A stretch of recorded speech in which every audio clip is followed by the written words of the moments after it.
Hello, આજે આપણે બનાવીશું રીંગણનો ઓળો. સૌપ્રથમ આપણે એક મોટું રીંગણ લઈ લઈશું. હવે આપણે તેને ગેસ ઉપર ચડવા માટે મૂકી દઈશું. આ રીતે આપણે હવે લીલા કાંદા અને કાંદા ન ખાતા હોય એને સ્કીપ કરવા અને ટમેટા સમારી લેવા, તેમાં થોડુંક લસણ પણ નાખવું. પેન લઈને તેમાં થોડું તેલ નાખીશું. નાખી અને સમારેલા કાંદા ટમેટા લસણનો વઘાર કરીશું. આ રીતે ત્યારબાદ તેમાં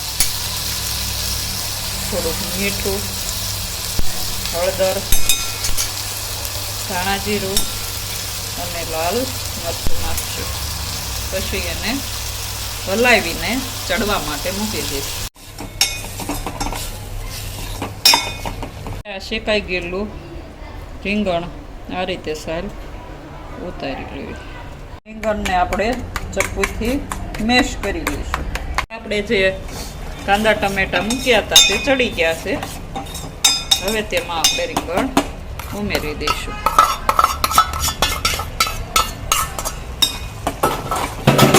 બધું મિક્સ કરી લઈશું. આ રીતે હવે આપણું ઓળો તૈયાર છે. તેમાં આપણે ઉપરથી કોથમીર નાખી દઈશું. તમને મારો વિડીયો ગમ્યો હોય તો લાઈક કરો, શેર કરો અને સબસ્ક્રાઈબ કરો.